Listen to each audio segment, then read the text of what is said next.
Know who I found? Oh, snap. And he's wearing red just like my mic. All right, guys, it's DJ Apolaro. Last time I had an opportunity to have a conversation with DJ, I think it was a pretty major race. I think it was either one of the Nitro Cups of the Worlds or something like that a while back. But he's out here at the KO Propo Grand Prix. He's doing a pretty good job. He's racing two classes. How you doing? I didn't hear you. I can't hear you. Yeah, 2 classes. I'm running sedan, A scale, figuring everything out. We're doing pretty good. The Capricorn cars are working really good, so we're figuring it out. So it's warm here. Help me understand some of the challenges with the setup that you went through today. So warm is an understatement. The track is about 150, 160 degrees, which I've never seen before. And we're dying out here at like 95 degrees with no humidity, no nothing. So it's dry. It's like in a desert. But the traction is still crazy high. I mean, everybody's flipping over even an 8 scale. So we're running a super soft suspension in both cars, a little heavier on the sway bars, and low ride height for now and small tires. So Capricorn guys, you heard that. So in high bite situations, as far as car setup is concerned, he's running a softer car versus some of the folks that I've raced with have said, a harder car in high bite situations will give you a little bit more responsiveness. So just keep that in mind to all the folks running in the Midwest Series and some of the other tracks around the country. Any setups on the Nova Rossi motor in this high heat, low humidity? Yeah, so we're running actually the new 1/8 scale Mosquito motor, and I had to put a smaller restrictor in it because the traction being so high, we're low on the runtime. But believe it or not, I went from a 9 to an 8, and I didn't feel any lack in power. So everything's running good with that, and we made the runtime. We had a couple problems, but the car, everything is running so good we could come back. We're actually, I think, on the top of the leaderboard after qualifying today in A scale.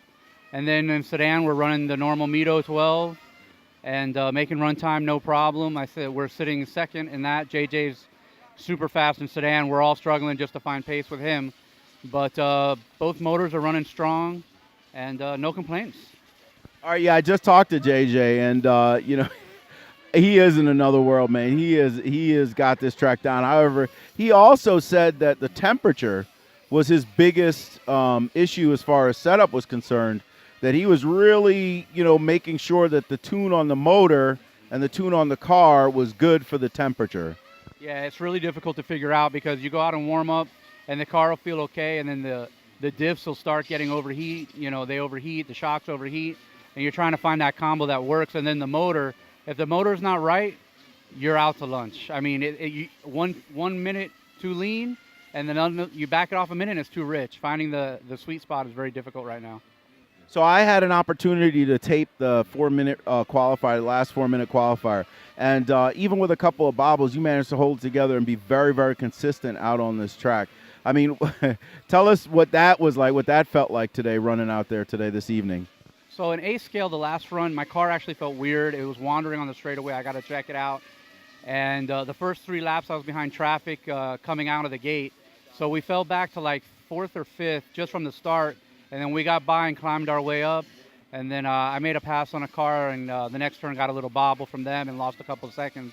But we were able to come back all the way to second. I think Scott got us by like 7/10 at the end of the run. It was really close.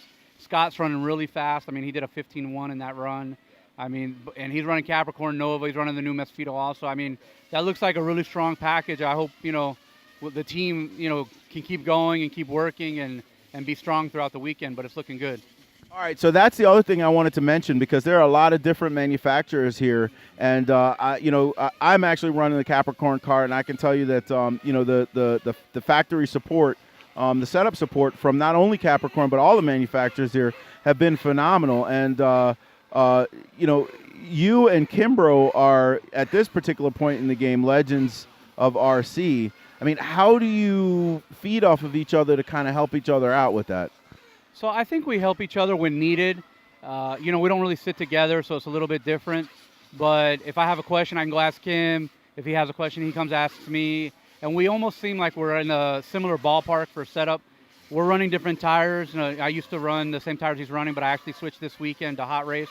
So I'm learning those tires as well. It's a little bit of difference, but in the end, it shows that all the products are really strong because, I mean, we're splitting hairs 1/10 of a second either way, and we're both very strong right now. So it should be a good race, and we help each other when possible. You know, driving styles dictate a little bit of that, but we're pretty. I think as a team, everybody's pretty helpful, and we've been having people come over, you know, from the racers and stuff, and you know, we try to answer questions. I think that's going to go pretty well this weekend.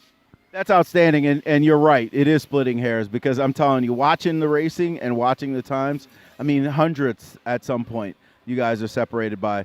So, DJ, I'm going to try to catch up with you as the weekend goes on. Hopefully it'll be all smiles, but good luck. It's a Formula One weekend this weekend, and you know how that goes. So hopefully, you know, you are one of the people that are on the top, and I can talk to you about winning. Oh, no problem. Hey, and I want to say thank you to the Good Wines because they have done an amazing job on this track. I mean, they've thought of what they can think of, and they continually seem to be doing stuff. And I'm talking, this track is crazy amazing. Super flat, low tire wear. I haven't heard one complaint, and it's amazing the job that they've done here. It's really good. I have to tell you that is a segment in and of itself.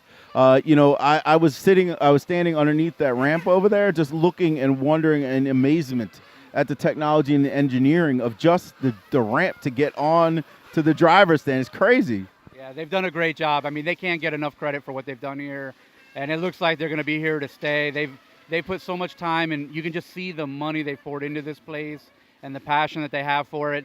And they build everything, at least for me, with the untrained eye. I've never owned a track, but what they've used to build the track is like long-term, you know, not going to break, not going to wear out. It's pretty amazing. So I feel the same way. So, hey, man, and listen, I don't know them. BT is going to introduce me to them, you guys out in YouTube land. Take a look out for that interview, and I would highly encourage you, shoot them an email, send them thank you, just for RC. If you never come to this track, just for RC's sake in general, these guys are really making a difference out here on the West Coast. Yeah, for sure. Thank you so much, and we'll see everybody throughout the weekend. There you go. All smiles for now. All right. Thanks, DJ. I really appreciate it. Always good.